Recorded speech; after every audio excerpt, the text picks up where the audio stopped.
নমস্কার বন্ধুরা, আজ আমি বানাচ্ছি বাসন্তী পোলাও। এর জন্য নিয়েছি 200 গ্রাম গোবিন্দভোগ চাল। চালটাকে ভালো করে ধুয়ে জল ঝরিয়ে রেখেছিলাম। এবার চালটার মধ্যে কিছুটা ঘি গরম করে নিয়ে তাতে হলুদ গুঁড়ো দিয়ে ঘিটা চালের মধ্যে দিয়ে দিয়েছি। এরপর মাখিয়ে নেব। এখানে কড়াতে আমি ঘি আর তেল মিশিয়ে গরম করতে দিয়েছি। গরম হয়ে গেছে। এখানে আমি কিছুটা কাজু আর কিশমিশ ভেজে নেব। কাজু কিশমিশটা ভাজা হয়ে গেছে। এবার আমি এটাকে তুলে রেখে দেবো। ওই তেলেই আমি দিয়ে দেবো 4টে লবঙ্গ, 2টো গোটা এলাচ আর 2টো তেজপাতা, 1 টুকরো দারচিনি ফোড়ন।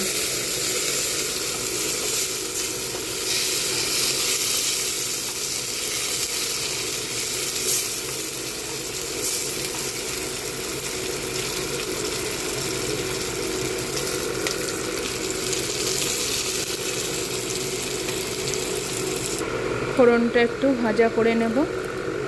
ফোড়নটা ভাজা হয়ে গেছে। আমি 1/4 চামচ মতন হলুদ দিয়ে দিলাম তেলের মধ্যে। আগে হলুদ মাখিয়েছি, একটু কম মনে হচ্ছে, তাই আর একটু দিয়ে দিলাম।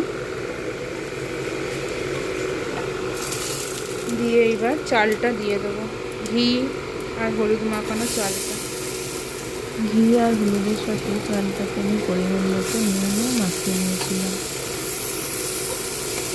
চালটা ভালো করে এবার নেড়েচেড়ে অল্প কিছুক্ষণ ভেজে নেব। চালটা আমার হালকা ভাজা হয়ে গেছে। এবার এই সময় আমি এখানে আলাদা করে আদা কাঁচা লঙ্কা বাটা দিইনি।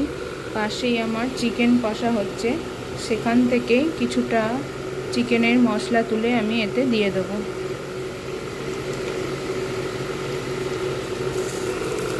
চিকেনের মশলাটা দিয়ে ভালো করে একটু কষিয়ে নেব। আর আমি সাথে 2-4 টুকরো চিকেনও এর মধ্যে দিয়ে দিয়েছি, তাহলে টেস্টটা আরও ভালো আসবে। চালটা এই বাটিটার পুরো ভর্তি ছিল না, কিছুটা কম ছিল, তাই আমি এই বাটিটার মাপে 1.5 বাটি মতো জল দেব।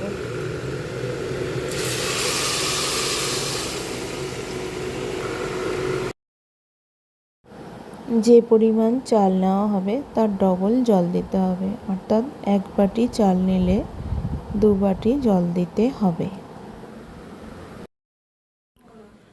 জলটা দিয়ে ভালো করে মিশিয়ে দিলাম। এরপর ভেজে রাখা কাজু কিশমিশটা দিয়ে দেব। আর দিয়ে দেব ভেজে রাখা পেঁয়াজ থেকে কিছুটা পেঁয়াজ ভাজা।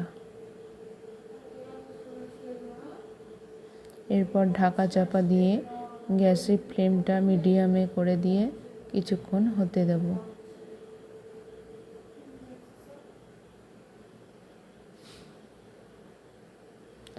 চালটা প্রায় সেদ্ধ হয়ে গেছে।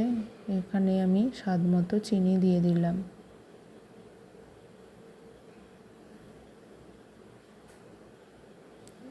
আর দিয়ে দেব 1 চামচ মতো ঘি।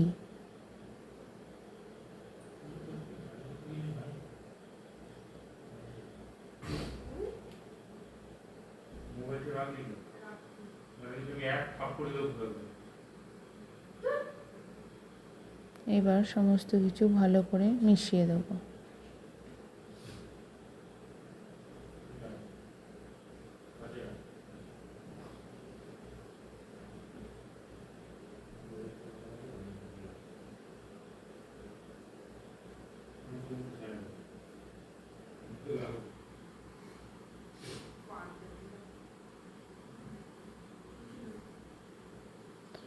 বাকি পেঁয়াজ ভাজাটুকু উপর থেকে ছড়িয়ে দিলাম। 5 মিনিট স্ট্যান্ডিং টাইমে রেখে দিয়েছিলাম। হয়তো হয়ে গেছে তৈরি আমার বাসমতি পোলাও চিকেন দিয়ে।